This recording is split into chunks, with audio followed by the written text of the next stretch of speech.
라디오 독서실 한국인이 사랑하는 우리 문학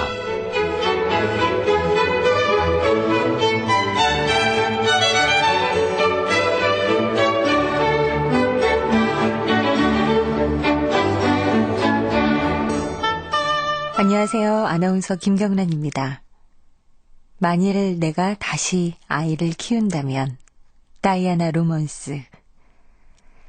만일 내가 다시 아이를 키운다면 먼저 아이의 자존심을 세워주고 집은 나중에 세우리라. 아이와 함께 손가락 그림을 더 많이 그리고 손가락으로 명령하는 일은 덜 하리라. 아이를 바로잡으려고 덜 노력하고 아이와 하나가 되려고 더 많이 노력하리라. 시계에서 눈을 떼고 눈으로 아이를 더 많이 바라보리라. 만일 내가 다시 아이를 키운다면 더 많이 아는 데 관심 갖지 않고 더 많이 관심 갖는 법을 배우리라. 네, 다이아나 로먼스의 시 만일 내가 다시 아이를 키운다면의 앞부분입니다. 3월이면 새학기가 시작이 되고요. 새롭게 학부모 되는 분들 많을 텐데요. 저는 아직 자식을 키워보지는 않았지만 이 시를 보니까 공감되는 부분이 참 많아요. 먼저 아이의 자존심을 세워주고 집은 나중에 세우리라. 이런 구절도 참 공감이 가고요. 또 마지막 구절도 좋습니다. 힘을 사랑하는 사람으로 보이지 않고 사랑의 힘을 가진 사람으로 보이리라. 내 부모가 사랑의 힘을 가진 사람으로 보여진다면 자녀에게 있어서는 정말 그것보다 더 큰 유산은 없겠죠.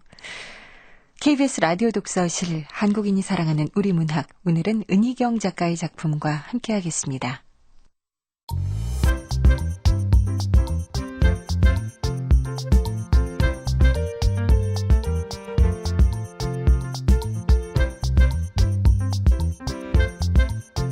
소리로 만나는 책 라디오 독서실. 한국인이 사랑하는 우리 문학을 김경란 아나운서와 함께 만나봅니다.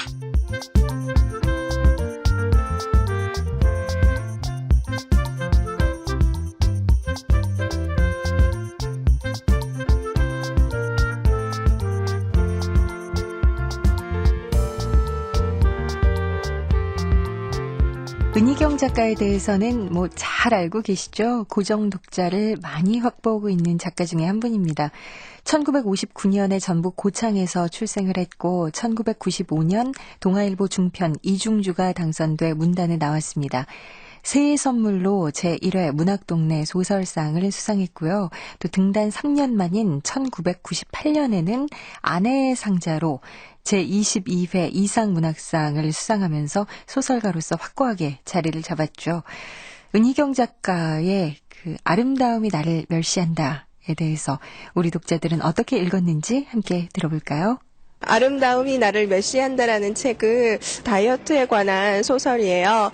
약간 제가 좀 요새 살이 쪄서 관심 있게 봤는데 뚱뚱한 사람들 심리를 어쩌면 그렇게 잘 표현하셨는지 정말 놀랐습니다. 기존의 소설보다는 정보가 되게 많은 것 같아요. 그래서 또 다른 작품이 또 되게 기대돼요. 결국 주인공이 살을 빼는데 아버지가 돌아가신 후였어요. 그래서 아름다움이 나를 멸시한다고 한 게 아닌가라고 생각 들어요. 슬픈 여운이 남는 소설인 것 같아요.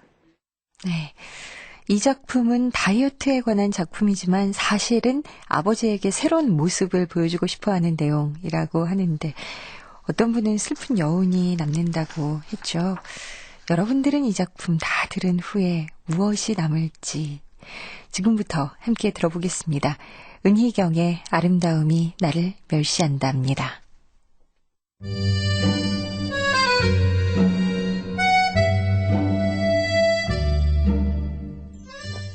아름다움이 나를 멸시한다.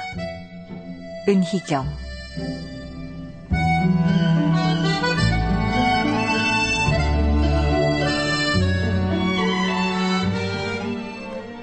봄눈. 보티첼리의 비너스의 탄생을 처음 본 날을 잊을 수가 없다. 때늦은 봄눈이 펄펄 내리는 날이었다.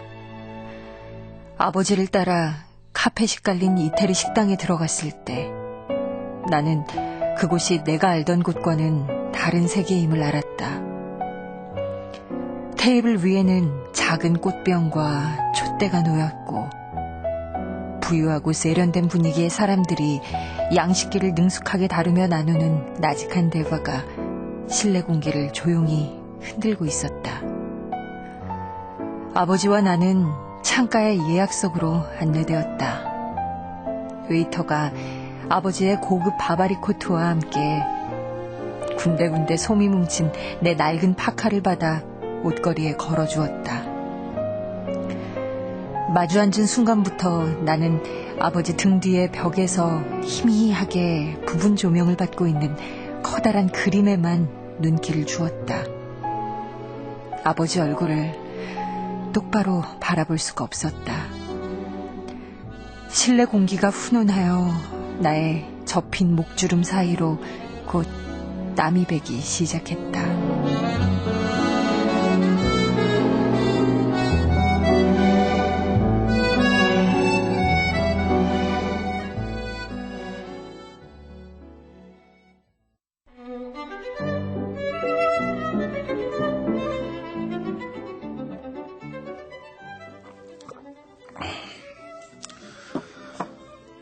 중학생이 되었으니 엄마한테 더 잘해야 한다. 네. 아버지한테 전화하고 싶으면 언제든지 하고. 거짓말.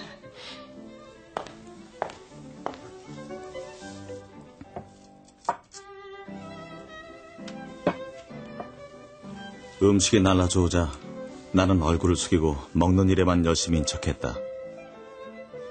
아버지가 새우에 소스를 친 다음 그것을 내 접시로 옮겨주며 다시 말했다.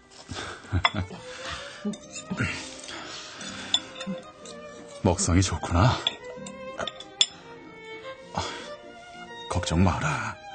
어른이 되면 살은 저절로 빠지니까. 아버지도 네 나이 때는 별명이 찐빵이었어. 저것도 거짓말일 거야.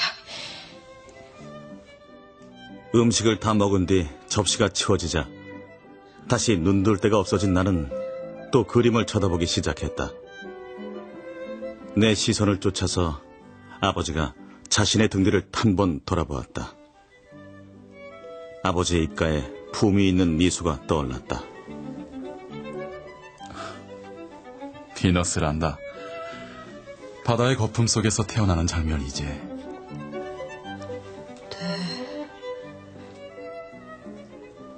비너스요.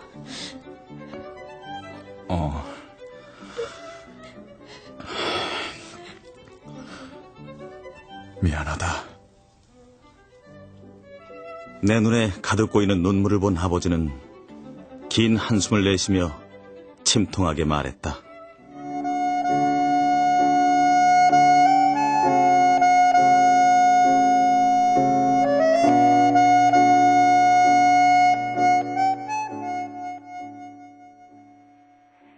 비너스.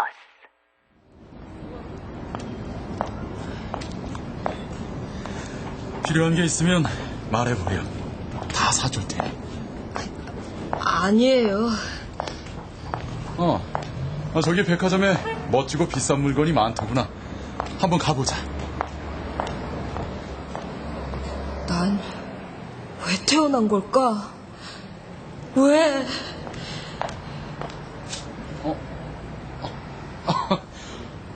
내가 너무 빨리 걷나 보다.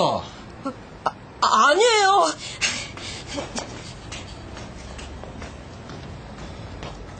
아버지도 제 걸음이 느린 건 몸집이 둔해서라고 생각하시는 거죠? 그래서 제가 마음에 안 드시죠? 뚱뚱해서 못마땅하시죠? 어서 가자. 백화점 문 닫겠다. 아버지를 만나는 날에는 내가 아버지 마음에 들지 않을 거라는 사실 때문에 항상 슬픈 마음으로 돌아오곤 했다. 내 용돈으로 마음에 드는 물건을 살 수 있는 나이가 되자 나는 내 방벽에 비너스의 그림을 걸었다. 아마 그 무렵이 내 체중의 최고 전성기였을 것이다. 고통스러운 체육 시간은 지금도 가끔 꿈에 나타날 정도다. 아무도 없는 일요일 새벽 목욕탕 저울 앞에 섰을 때 이따금 그녀가 생각났다.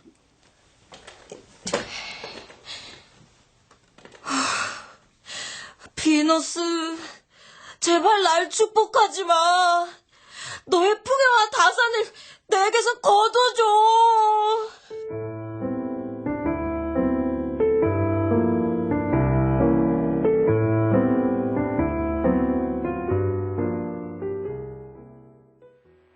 일요일에 전화. 나의 35번째 생일은 일요일이었다. 어머니는 미역으로 국을 끓였다. 설거지를 마친 어머니에게 나는 생일을 기념할 겸 다이어트를 시작하겠다고 말했다. 아니, 다이어트를 시작하겠다고? 네. 아이고, 빨래대가 비좁지 않아 좋겠구나. 2 식구뿐인데도 빨래 넣을 자리가 부족한 건 네 옷이 워낙 대형 사이즈이기 때문이었거든. 그건 어머니가 빨래를 자주 안 하기 때문이죠. 가만히 있자. 네가 줄어들면 집이 더 넓어지려나? 어머니는 오랜 세월 굳어진 지치고 무덤덤한 표정으로 고개를 돌려 집안을 한번 둘러보았다. 그래, 몇 킬로나 뺄 거냐? 20kg. 그렇게나 많이? 아니, 누구한테 선보일 일이라도 있니? 아니요. 저 들어갈게요. 아이고, 도대체가 속을 알 수 없는 놈이라니까. 어머니는 저에 대해 아무것도 모르세요. 지금까지 다이어트에 전혀 관심이 없었던 것은 물론 아니다. 세상 돌아가는 분위기라는 걸 무시하고 살 수는 없는 일이다. 요즘은 뚱뚱한 사람을 단순히 둔감하고 무신경하게 보는 데에서 그치지 않는다. 게으르고 절제심이 없으며 자기 관리를 하지 않는 무능한 사람으로 취급한다. 그날 오후 나는 버스를 타고 광화문의 대형 서점에 나갔다. 2시간 동안 10대 종류의 다이어트 책을 꼼꼼하게 훑어본 다음 이론적으로 가장 설득력이 있다고 여겨지는 책을 3권 사서 집으로 돌아왔다.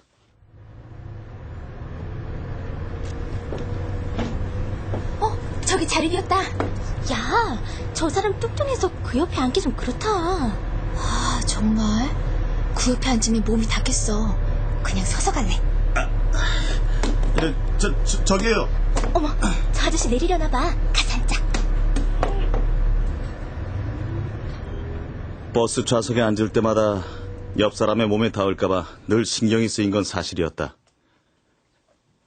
다이어트에 성공하면 신발끈을 맬 때마다 변기에 앉았을 때처럼 얼굴이 빨개지며 또 힘을 너무 준 나머지 자기도 모르게 방귀가 나와버릴까봐 걱정하는 일에서도 해방될 것이다. 야, 저 아저씨 안 내려. 우리 앉으라고 그냥 일어섰나 봐. 어때? 한 사람 일어서고 2 사람 앉는 게 낫지. 모른 척해.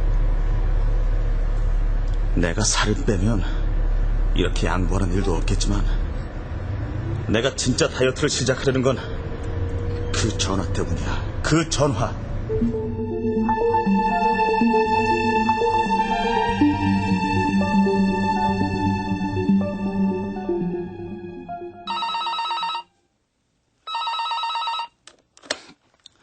여보세요? 혹시 서울 국밥집 하던 분 아드님이세요? 예. 근데 저희 어머니 지금 국밥집 그만두셨는데. 압니다.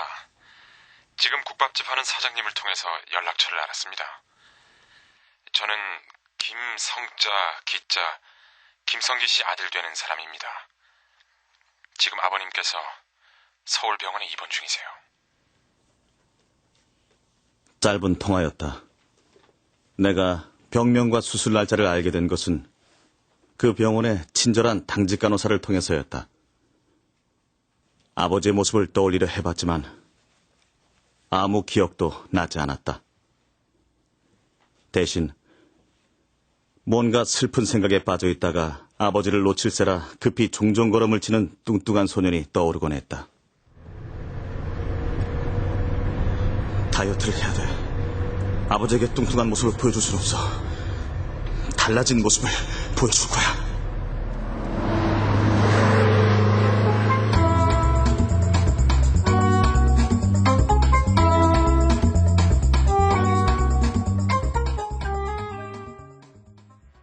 일용할 양식.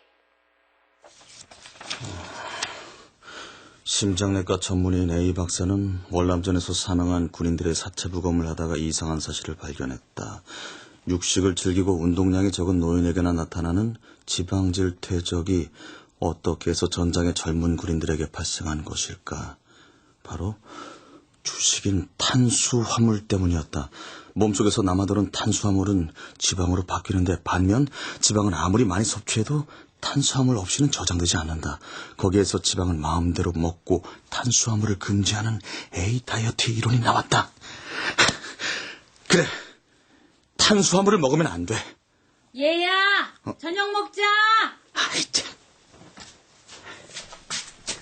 아니, 어머니, 저 오늘부터 다이어트 시작한다고 했잖아요. 아유, 누가 뭐래? 적게 먹으면 되지 않니? 아니, 탄수화물을 먹으면 안 된다고요. 앞으로는 밥과 빵과 국수, 떡, 이런 탄수화물은 절대 먹지 않을 테니까 어머니도 협조 좀 해주세요. 아니, 밥을 아예 안 먹겠다고? 별소리를 다 듣겠다. 밥은 조상 대대로 먹어온 신토부리 건강식이야. 그리고 아침 방송 보니까 국수는 열량이 밥의 반이래더라. 또 뭐냐? 메밀국수는 다이어트 식품이랬어. 하여튼 탄수화물은 전혀 안 먹을 겁니다. 그럼 뭐 먹을 건데? 그 삼겹살 같은 고기하고 이렇게 야채만 먹을 거예요. 아니, 삼겹살? 아니, 삼겹살을 먹으면서 살을 빼겠다고? 아이고, 나원. 그 기름이 다 살로 가는 거야, 살. 아니에요. 탄수화물만 없으면 그런 단백질도 우리 몸속에 들어가서 전혀 다른 성분이 된다고요. 아유, 시끄러워. 자, 밥이나 먹어. 맞다. 그 과일이나 주스도 안 돼요.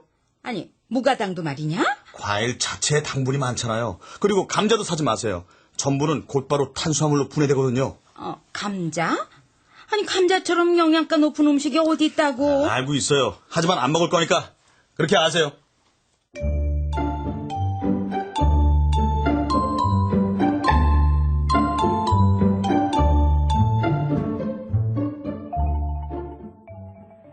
첫 2주일. 눈 뜨자마자 체중을 기록하는 것이 일과의 시작이 됐다. 아침은 달걀이나 두부에 야채를 먹었다. 온갖 조리법을 바꿔가야만 물리지 않고 먹을 수 있었다. 저녁에는 고기와 생선이었다. 점심이 가장 고통스러웠다. 밥에는 손도 안 댄 채 반찬만 먹고 나오는 나는 식당 주인을 불쾌하게 만들었다. 비빔밥을 먹을 때에는 먼저 설탕이 섞인 찹쌀 고추장을 완전히 걷어낸 뒤 밥 위에 얹힌 나물만을 조심스럽게 덜어내 씹었다. 내가 먹고 난 만두 접시에는 소를 뺀 나머지 만두피가 고스란히 벗겨져 남아있었다.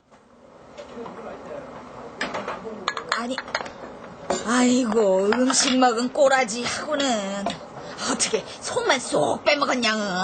애도 아니고. 참, 아우. 음식을 이렇게 먹다가는 죄 맞지, 죄 많아. 주인 아줌마가 뭐라고 하는데요? 당연하지. 창피해. 빨리 가자. 다음부터는 김 팀장님하고 같이 점심 먹지 말아야겠어요. 나는 점점 식당에 혼자 가게 됐다. 저녁 약속 같은 건 모조리 6주 뒤로 미뤄놓았다. 사흘째부터 몸에 변화가 왔다. 빈혈 증세 같은 어지러움이 찾아왔고 집중력이 떨어지기 시작했다. 의자가 눈에 띄면 잠깐이라도 가서 주저앉기 일쑤였다. 매사에 의욕이 사라지면서 매일 해오던 회사 일조차 힘에 부치기 시작했다. 난간을 짚고 천천히 계단을 올라가는 나를 뒤따라오던 신입 여직원이 보다 못해 대신 서류 파일을 들어줄 정도였다. 김 팀장님, 괜찮으세요? 얼굴이 창백해요.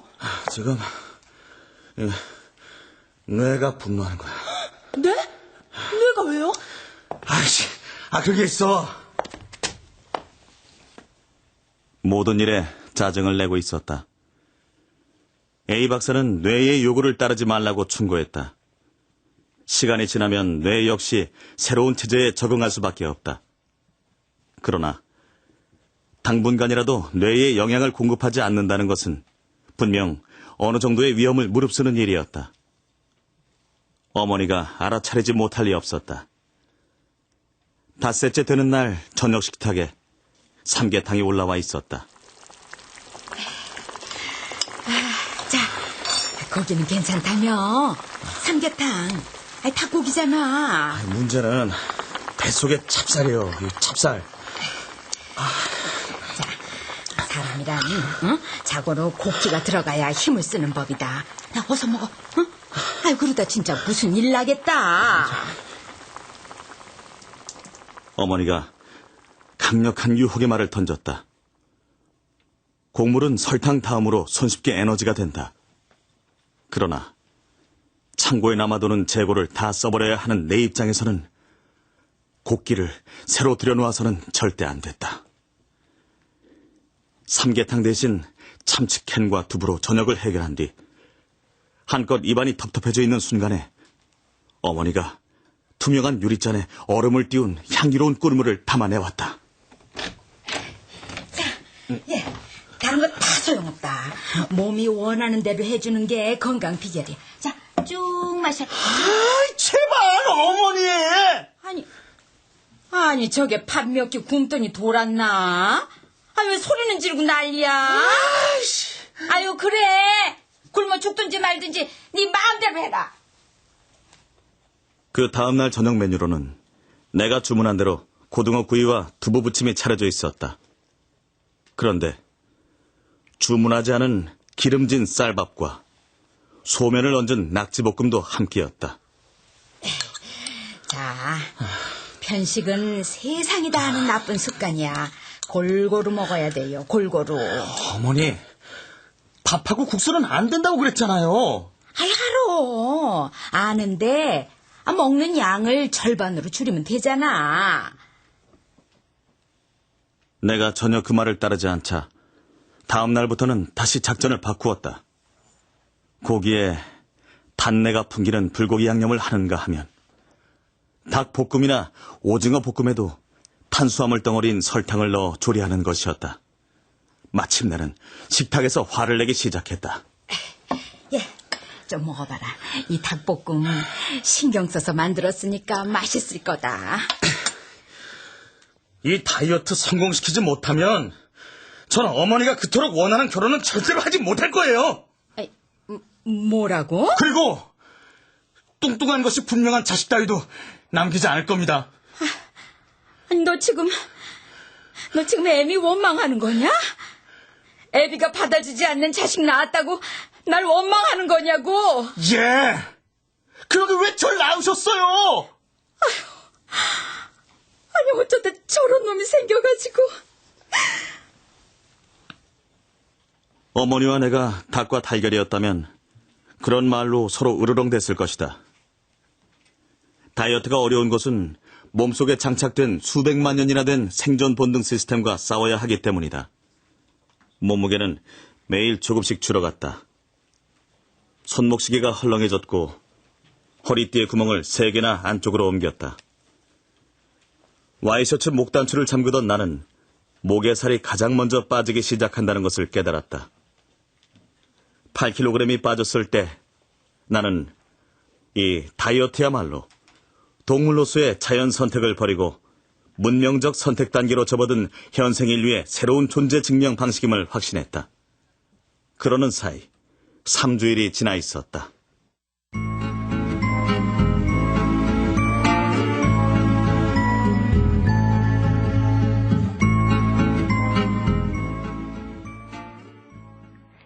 선택할 수 있는 것과 없는 것. 점심시간에 친구가 회사로 찾아왔다. 탄수화물만 안 먹으면 된다고? 별로 어려울 것 같지 않은데. 그러나 친구와 나는 계속해서 수많은 식당을 지나쳐가야 했다.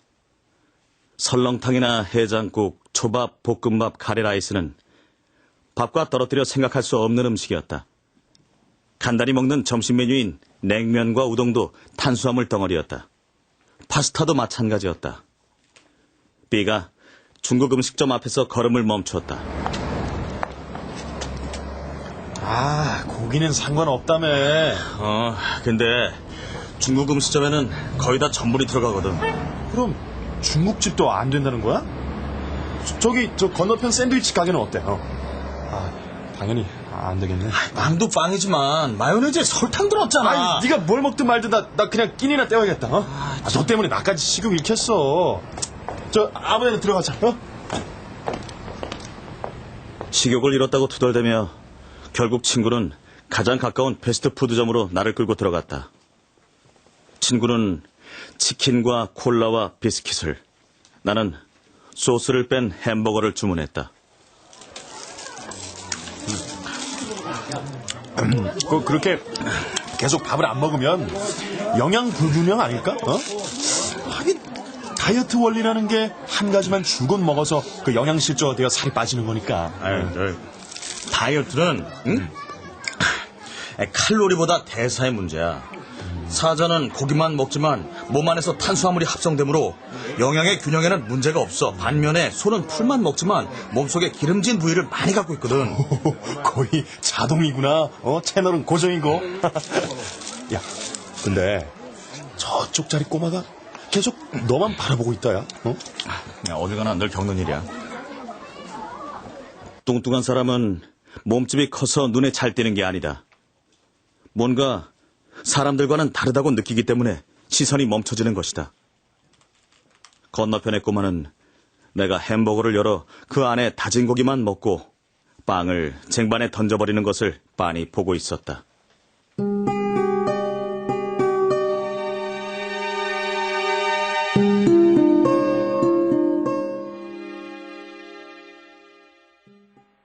밥상. 그날 저녁 나는 집에 돌아와 삼겹살에 소주 반병을 마셨다. A 박사의 조언에 따라 평소 즐기던 맥주가 아닌 소주를 선택한 것이었다. 나머지 반병은 어머니가 마셨다.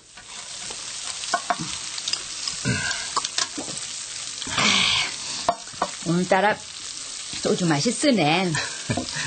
한 잔 더 해요. 얘, 너 솔직히 말해봐라. 왜 그렇게 살 빼는데 열심이야? 무슨 일 있지? 마지막 소주 한 잔을 따라 손에 든 채 나는 습관처럼 어머니 등 뒤의 벽을 물끄러미 바라보았다. 벽에는 아무것도 걸려있지 않았다. 수술 날짜에서 이미 2주일이나 지나 있었으므로 퇴원을 했을지도 모른다고 생각했다. 그러나 환자는 아직도 병실에 있었고 2차 수술을 기다리는 중이었다. 병세에 대해 묻고 싶었지만 나는 그대로 전화를 끊었다. 어머니가 혼잣말로 하는 대화를 시작했다. 늙으면 먹는 모습이 취해진다는 말이 있어. 어느 누가 추한 걸 자꾸 보려고 하겠냐. 먹을 걸 뺏어야 할 때가 온 거지. 죽을 때가 된 거야. 사람이 정을 떼일 때도 그런다더라. 정이 식으면 먹는 모습이 제일 보기 싫어진단다. 먹는 것만큼 치사한 것도 없어. 좋아지는 마음도 다 먹을 때 생겨나고 살가운 정도 한 밥상에서 나오는 거랍니다. 먹는 게 이쁘면 곧 돼지가 되겠네. 아이고, 얘 너 나가서 소주 한 병 더 사와라. 너는 살 뺀다면서 운동은 안 하냐? 밥만 무슨 불구 대천 원수 보듯이 하고. 알았어요. 그럼 못 써요. 없어서 못 먹던 시절이 불과 얼마 전이야. 보릿고개를 생각해야지. 그 시절엔 말이야, 굶지만 않는다면 정말 무슨 일이건 다 했어. 우리 동네에 딸을 술집에 내보내는 집이 몇 집이나 되는 줄 아니? 어쨌든 지금은 그때가 아니잖아요. 이제 굶어 죽는 시절이 아니라고요. 그러니까 어머니도... 왜? 왜 노려보세요? 아니다. 누굴 닮은 것 같아서.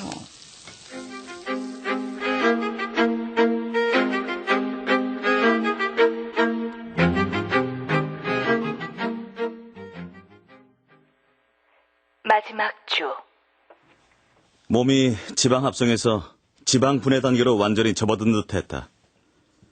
평소의 생활 리듬을 되찾았고 이제 체형의 변화는 나를 아는 모든 사람의 놀란 눈에서도 확연히 나타났다. 마침 백화점의 정기 세일 기간이었다. 나는 양복 2벌과 화사한 색상의 봄 셔츠를 새로 샀다. 병원에 전화를 거는 것은 이번으로 3번째였다. 숫자를 누르는 손길이 약간 서두르고 있었다. 2차 수술은 실패였다. 변함없이 친절한 목소리의 간호사가 그 병원의 장례식장으로 연락해보라고 알려주었다. 나는 부들부들 떨리는 손으로 다시 전화기 숫자를 눌렀다.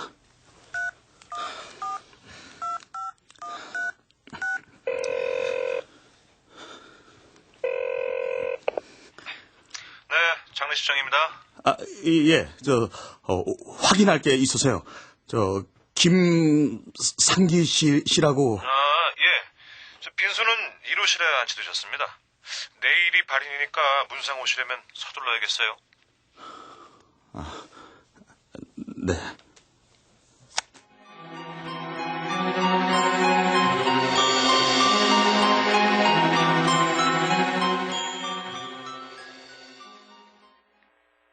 비너스. 빈소에 들어가 볼 용기는 나지 않았다. 입구에서 형식적으로 부의금을 전하고 마침 들이닥친 다른 조문객들 뒤로 한 걸음 물러섰다가 다시 복도로 나왔다. 그때 검은 옷을 입은 앳된 청년이 상냥한 표정을 지으며 다가왔다.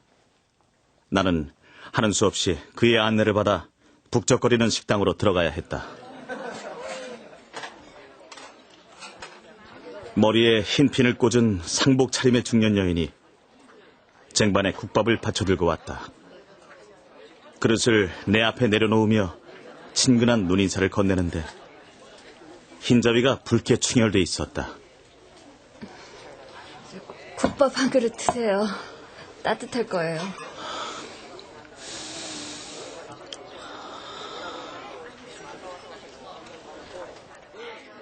매콤한 냄새가 코를 찌르면서 기름진 붉은 국물 속에 뜬 뽀얀 밥알이 벌써부터 나를 자극했다. 그러나 숟가락을 드는 대신 나는 슬픔에 잠긴 인상 좋은 여인이 무안하지 않도록 얼른 소주병을 들었다. 국밥은 금방 식었다. 내 앞자리만 비어있을 뿐 거의 자리가 찼다. 공교롭게도 친척들의 테이블이 모양이었다. 나는 늘 아버지 세계의 사람들을 상상하곤 했다. 어른들은 모두 품위 있고 다정하며 아이들은 순진하고 영민할 것이다. 그러나 망자를 애도하기 위해 모인 사람들은 내가 흔히 보아왔던 그런 사람들이었다. 뚱뚱한 사람도 적지 않았다. 어머나, 왜 밥을 안 드셨어요? 국이 다 식었네. 괜찮습니다. 잠깐만요. 다시 새 걸로 가져올게요. 정말 괜찮은데. 제가 한 잔. 혼자 오셨나 봐요. 제가 누군지 몰라서. 예.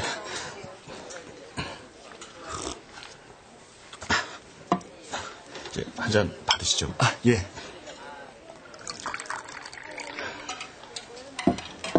따뜻할 때 들어요. 국밥 좀 들어보세요. 얼큰한 게 제법 맛있더라고요. 자요. 내 손에 숟가락까지 쥐어주는 남자의 허물없는 강요를 차마 뿌리칠 수 없어. 나는 마침내 국밥을 먹기 시작했다.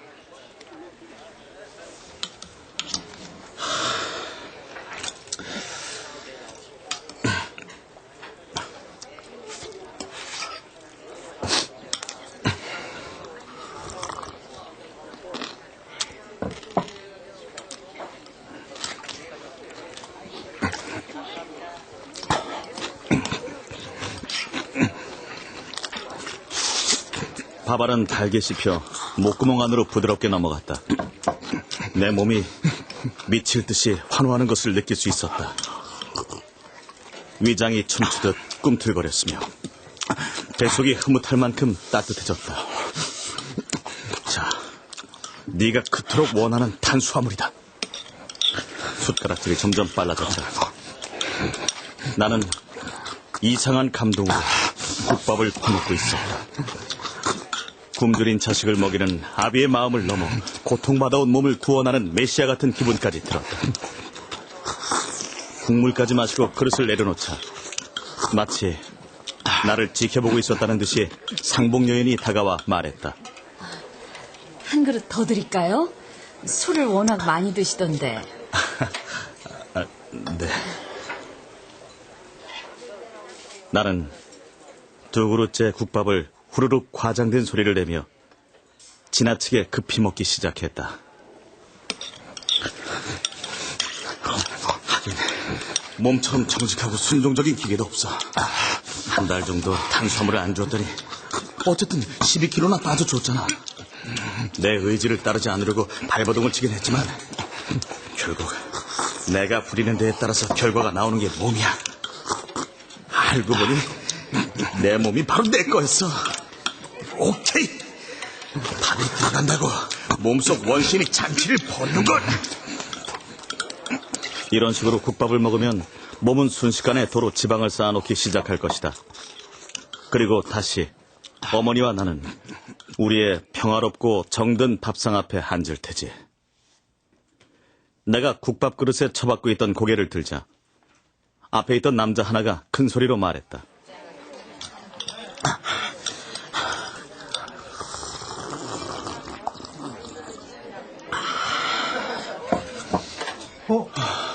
너 셋째 아니냐?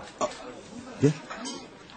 미국에서 언제 왔어? 와, 갈수록 큰아버지를 닮아가는구나. 아닙니다. 아니에요. 그럼 저는 이만. 나는 입가에 국물이 흘러내리는 채로 숟가락을 소리나게 내려놓고 비틀거리며 자리에서 일어났다. 그 순간 갑자기 그 자리에 모두가 나에 대해 알고 있다는 생각이 들었다. 얼굴이 달아오르고 숨이 가빠왔다. 금방이라도 토할 듯 속이 메스꺼웠다. 사람들을 밀치고 가까스로 복도로 나온 나는 나란히 붙어있는 플라스틱 의자 중 하나에 무너지듯 주저앉았다. 열린 문 사이로 텅 빈 빈소가 눈에 들어왔다.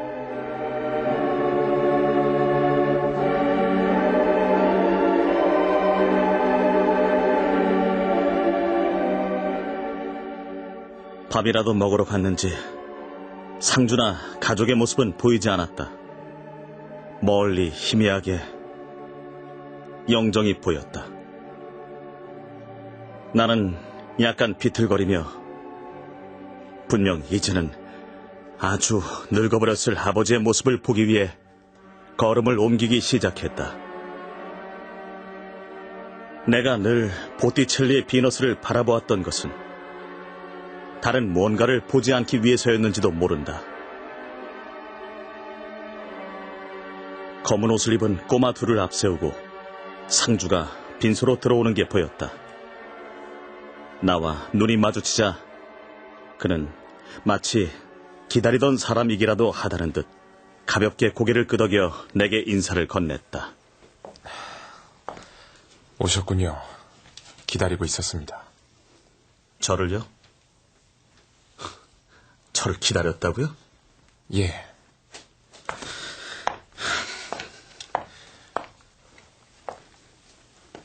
나는 그를 노려보며 그대로 뚜벅뚜벅 영정을 향해 다가갔다. 내가 이태리 식당에서 지금까지 내가 알던 곳과는 다른 세계를 보았듯이 아버지 역시 자신이 알던 곳과는 다른 아들을 보았어야 했다. 그러나 아버지는 뚱뚱한 아이의 기억을 갖고 떠나버렸다. 비너스를 보며 나는 생각했었다.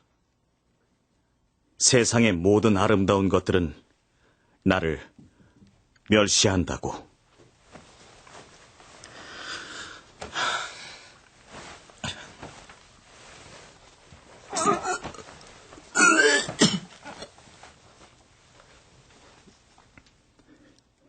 아버지에게 천천히 절을 한 뒤 나는 고개를 돌려 입속에 밥알을 뱉었다. 토할 것만 같은 메스꺼움이 또 한 번 턱 밑까지 치밀었다. 그때 상주가 조화 뒤에 벽에 기대 놓았던 커다란 액자를 가져오더니 내게로 내밀었다. 이거... 액자는 집에서 포장한 듯 신문지로 꼼꼼히 쌓여 있었다. 오래전 기억이지만 가로와 세로의 크기가 눈에 익었다. 나는 무엇이냐고 묻지 않았다.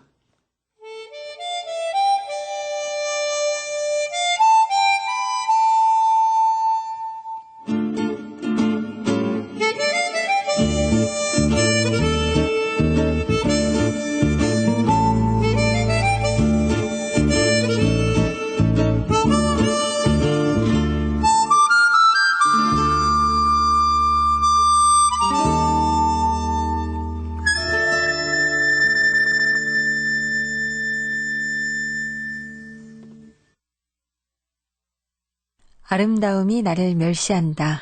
함께 하셨는데요. 은희경 작가와 함께 자세한 얘기 전화로 나눠보겠습니다. 안녕하세요. 네, 안녕하세요. 예, 반갑습니다. 네. 예, 저희가 이 아름다움이 나를 멸시한다 작품을 함께 들어봤는데요. 이 작품 함께한 후의 느낌을 표현한다면 그냥 시원한 물 한 잔을 마시고 싶다라는 기분이 들어요. 다이어트를 해서 몸은 가벼워졌는데 뭔가 공허하다 이런 느낌이 들거든요. 이 작품을 쓰게 되신 배경이 궁금해요. 네. 다이어트에 대한 소설을 쓰다 보니까 많은 사람들이 경험담이냐고 물어보시는데 네. 사실 제가 다이어트를 한번 해본 적이 있어요. 아, 네. 그래서 그러니까 이제 제 딸이 몇 년 전에 같이 이제 미국에서 산 적이 있었는데 그때 미국에 가가지고 갑자기 몸무게가 불었어요, 딸이. 근데 이제 사춘기니까 다이어트를 하고 싶은데 계속해서 실패하는 거에서 같이 해줘 본 적이 있거든요. 그러셨어요. 예. 근데 그때 제가 그런 다이어트라는 게 자기 몸을 이제 살짝 의식하는 그런 행위잖아요. 그렇죠. 그러다 보니까 스스로 몸이 가진 욕망이라는 거랄지 그 몸이 갖고 있는 규칙이랄지 이런 거에 대해서 많은 생각을 하게 됐어요. 그래서 다이어트가 어려운 것은 이 본능하고 반대이기 때문에 애들이 실패하는구나. 그렇죠. 그러니까는 자꾸 살을 빼려고 하는 게 다이어트의 그런 기본 목적인데 우리 몸은 본능적으로 자꾸만 살을 찌우려고 하는 본능이 있어서 그것 때문에 안 되는 거란 생각을 하면서 이런 거를 한번 이 딜레마를 한번 소설로 써보고 싶다 하는 생각이 들었어요. 그래요. 이 다이어트라는 게 본능과 반대되는 것이기에 참 어렵다. 이 말에 아마 많은 청취자분들이 맞아라고 동감을 하실 것 같아요. 네. 저 역시도 사실 그렇고요. 근데 이 작품에서의 다이어트는 단순하게 살을 빼는 건 아니잖아요. 보통 음식과 관련해서 스트레스가 쌓였을 때 무의식적으로 뭔가를 막 계속 끊임없이 먹는 경우도 있고 이럴 때 또 먹는다는 게 어떤 심리적인 욕망 같거든요. 이 작품에서도 약간 그런 게 아닌가 싶은데요. 네, 글쎄요.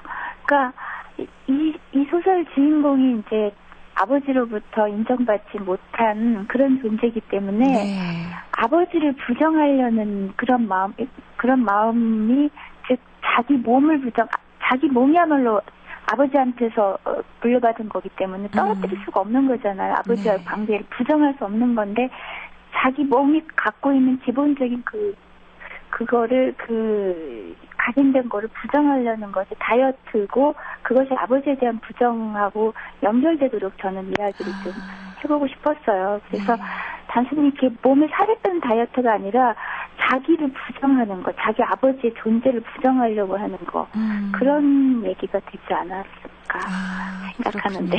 네. 예. 근데 이 작품에서 이제 다이어트에 그 남자는 성공을 해요. 근데 아버지에게 보여주지는 못하잖아요. 그렇게 끝나는데. 네. 그래서 마지막 부분에 세상의 모든 아름다운 것들은 나를 멸시한다. 뭐 이런 내용이 있는데요. 네. 참 안타까우면서도 참 그럴 수밖에 없구나라는 생각도 드는데, 어떻게 생각하세요? 정말 아름다움이 나를 멸시한다라고 생각하시나요? 어떻게 생각하세요? 그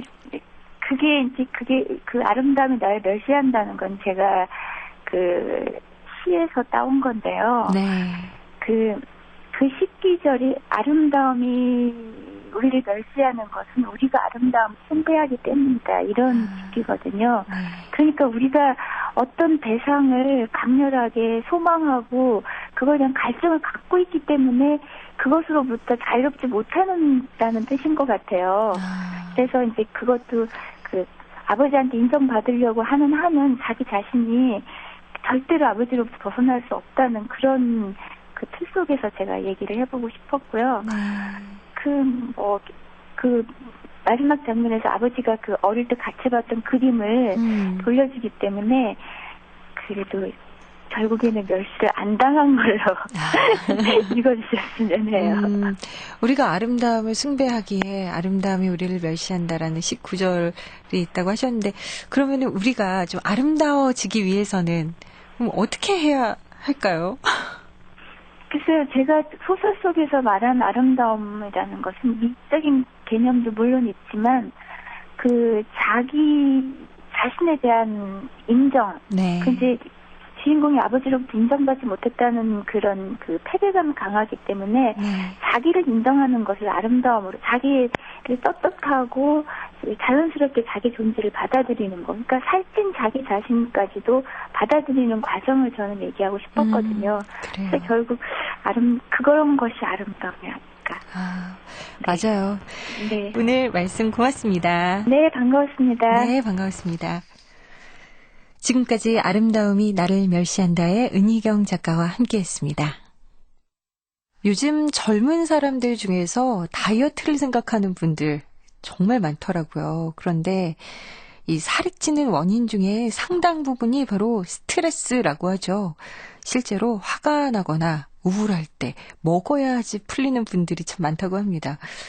그러니까 밥을 굶는 것보다요, 마음의 평안을 가지는 게 다이어트에는 더 효과적인 게 아닐까 하는 생각을 해보게 됩니다. 몸과 마음 모두 평안한 한 주 보내시고요. 지금까지 은희경 작가의 아름다움이 나를 멸시한다 편, 음악 장순연, 효과 안익수, 노동걸, 김기평, 기술 이흥규, 극본 서현희, 제작 박기환, 진행의 김경란이었습니다.